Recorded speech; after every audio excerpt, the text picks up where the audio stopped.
So one of the other issues which keeps coming up when we interview all the candidates and ask people why they're standing is they say the last 3 years the council there's been factions in there and it hasn't been effective and stuff, and they feel they can step in and do a better job. If all three of you get re-elected again, how are you going to work together and actually achieve some harmony amongst the council? Yeah. Okay. If I'm in the leadership role, the first thing that I will be saying to all the elected councillors is you have been elected by the people of Rotorua to act in their best interests. Forget where you've come from, forget your political allegiances, forget whatever's. Number one priority is for Rotorua. But are you saying that hasn't happened in the last 3 years? That is team leadership rather than what we've experienced, which has been rather sad. Because so what do you call it? What do you call it if it's not team leadership?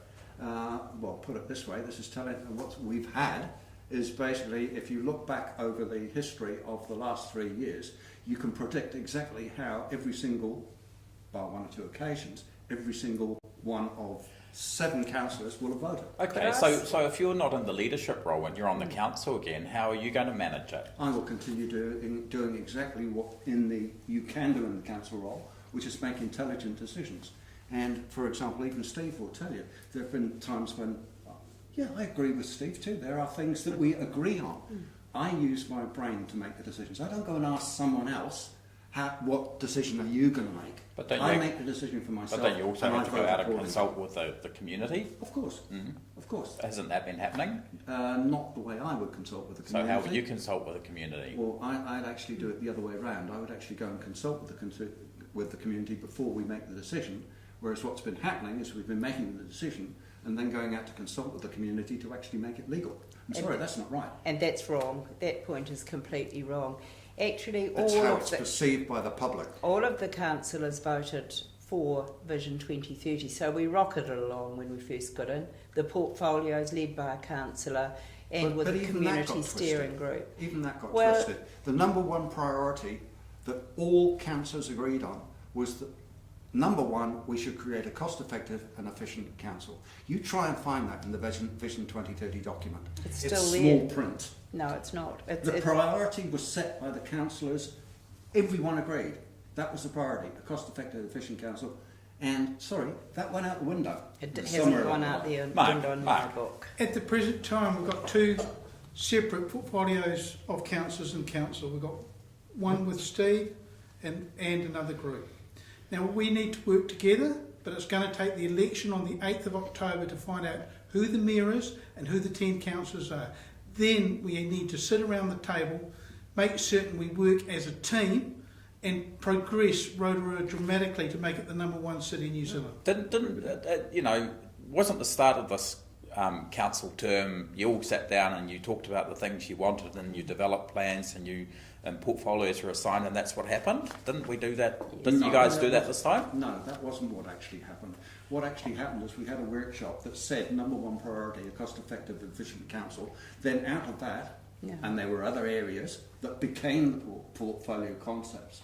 And then all of a sudden out of this came out of the blue, we'd like to set aside $150,000 for the portfolios, just in case things crop up. 50,000. 150 in some cases. No. It was 500,000 was the total budget. The inner city some has were a million. Some were 50 and some were 100. He's got his figures in terms wrong of portfolio. Again.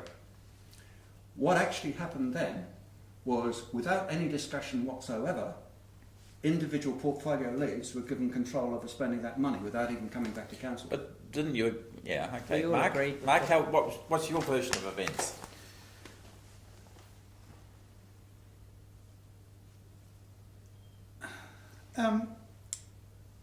Some of the figures are wrong by Rob. I give you that. But we've still got a dissatisfaction in council at the present time, which is wrong for the people of Rotorua. Yeah. So, but how do you fix it? Well, I've got an idea.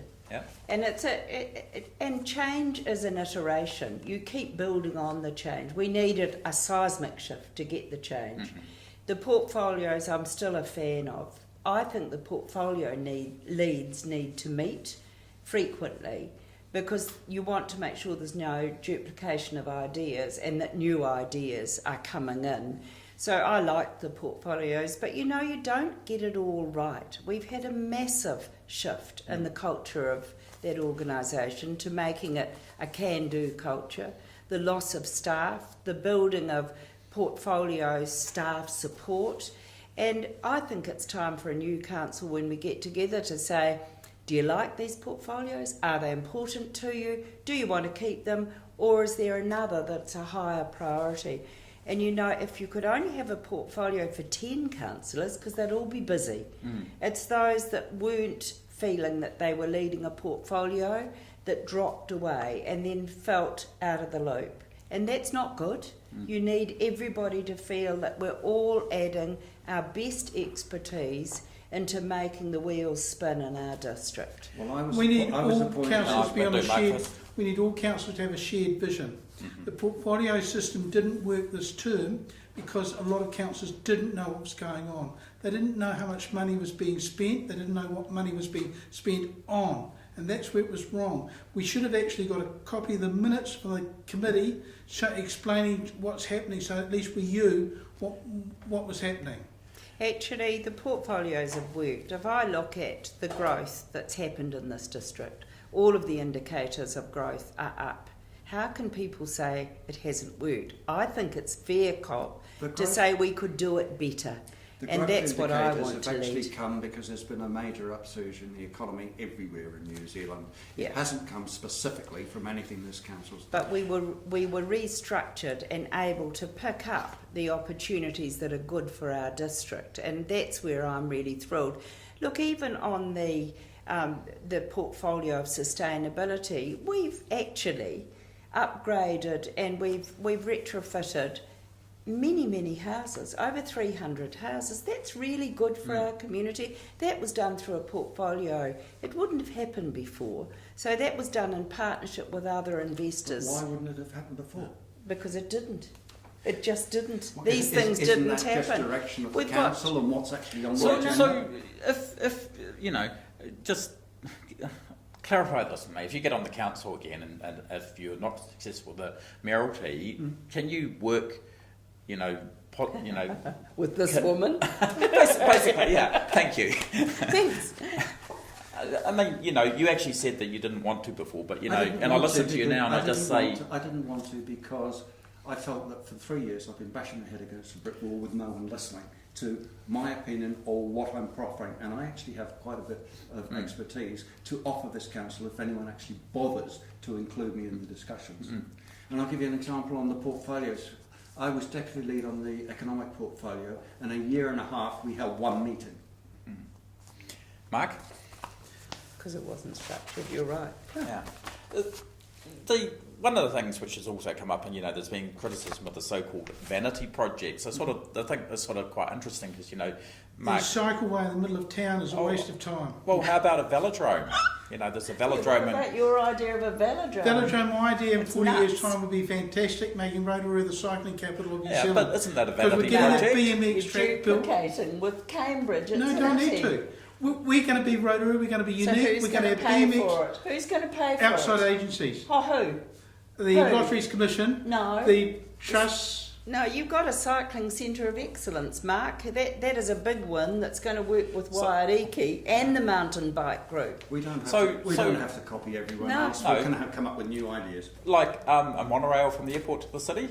Well, that was years ahead of its time. It's probably 20 years too far ahead of its time. But okay, I've thrown another wild spanner into the works. I've said, think a little bit wider about what we should be doing with the CBD. I've thrown that out there to cause some conversation amongst people to say, is just the city focus area what should be the centre of the city? I don't know. I'm no expert planner, but I know what I would do as a retailer, and I know what I do to actually attract people into the CBD, and I've proffered those ideas. But we need to talk more. We need to get more people actually taking part in the discussion as to what should be happening, instead of what tends to happen at the moment, is we get a bright idea, we go out to quasi-consultation, and it's usually very, very confined. Next thing we know, we're presented with option A, option B, and when we turn around and say option C, oh no, we're only going for option A, option B, and that gets put to the public, and the public say, well, hang on, I don't like either of these, and half the time they don't even bother to respond. So that is not proper consultation. We need to widen the picture. Actually, the pop-up shops, the long-term plan consultation with our community was simply stunning. It was innovative, it was different. We got hundreds of ideas. So the community, Rob's right, the community's got some great ideas. And you know, of those ideas, over 50 of them have been implemented. This is good stuff. And I'm certainly going to keep the portfolio. One candidate has done nothing but add to the proposition of having more and more committees of council. I tend to be more with these two, and saying let's keep the growth going, let's keep the foot on the pedal of efficiency and effectiveness, and keep the pedal on growth. These are not vanity projects. Look, our community wasn't feeling good about ourselves. We'd lost our confidence, we'd lost our mojo, and we were going nowhere. Even the investment in public art, which I'm a real fan for, has made us feel that it's vibrancy, that there's life, and we've got a creative community with a soul that's telling our stories. People love it. Yeah, that's positive. We've actually had people in the CBD who are feeling better. That's good. We've spent a lot of money on artworks, we've spent a lot of money on murals, we've done a lot of good work in actually cleaning the city up, but we still haven't addressed the real issue, which is falling pedestrian counts. But look, one of the problems of the consultation with the annual plan, we didn't go out to the public because of the change in the government laws. Yet we will go out with a consultation for the 10-year plan. We need, as a council, to go out to consultation with every annual plan. So the mayor and councillors listen to the ratepayers of Rotorua and the residents of Rotorua, what they need, what they like, what they dislike. Otherwise we won't know what's going on. I think the long-term plan is a new instrument of local government that people didn't understand, Mark. We now understand how significant it is because it sets the spending priorities for 10 years out. You don't go out every year, that's a nonsense. People came in, you heard from submitters with not many new ideas. We've got to make that long-term plan consultation far more real so they understand by telling us your ideas, we're setting the directions for the next 10 years. That's very important. Well, and we need their input. Okay, but we went out to submissions on the long-term plan. For example, 70% of the submissions said they didn't want the library health up. Yet we're going ahead with it, and we're spending $4.5 million more than we need to have them separate. Look, I'll speak about So this because this is a passion of mine. Yeah. I'm a midwife. I delivered thousands of babies. We have health services on the hill, which is a sickness zone. Our MP was concerned about our children, and we've got many vulnerable families and children. He got $6 million for us to build a children's hub. How fantastic to co-locate with someone else's money. Well, actually, all the DHB could afford was 4, so we got 4.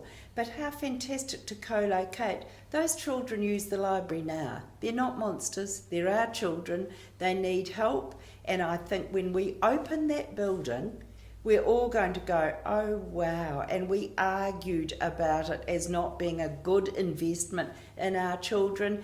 I tell you what, for me, our children and our families matter, and we'll look after the most vulnerable in the first 3 years, and then we're not going to be worrying about them out of jobs, on the street, and not engaged in education. The issue is you can have exactly that.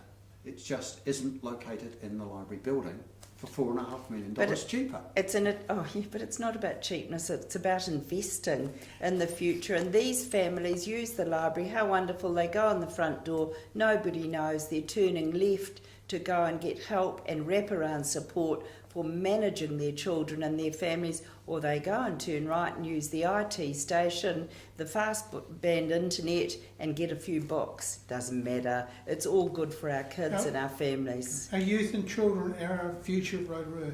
They're going to be the ones who are going to be paying our rates in the future. So just to wrap up, you 3 of you are standing for the mayoralty. Mark, how's your campaign going, and what are your odds? How do you reckon you're tracking? My campaign's going very good at the moment. We're upping the ante a little bit with the speech tomorrow at the Chamber of Commerce. Yeah, okay, look forward to it. Rob, how are you going, and what are your chances? Well, I came into this with eyes wide open. I came in because I didn't feel confident in anyone else. How's the campaign going? So my campaign is actually going much better than I ever expected. I've got a lot more support over there than I actually realised. And chances of getting the mayoralty chain? put it this way. If you'd asked me 3 weeks ago, I would have said Steve was odds-on favourite. If you ask me now, I would say it's much closer. Steve? Well, I'm not putting a quid each way like these two blokes on either side of me. I'm going for the mayoralty alone. I'm taking that risk. I love this town. The campaign started 18 months ago. Great team, great So how's it plan. going? It's going fantastically. And I'm being asked to many community groups to speak. I'm loving it. 3 weeks to go. Bring it on.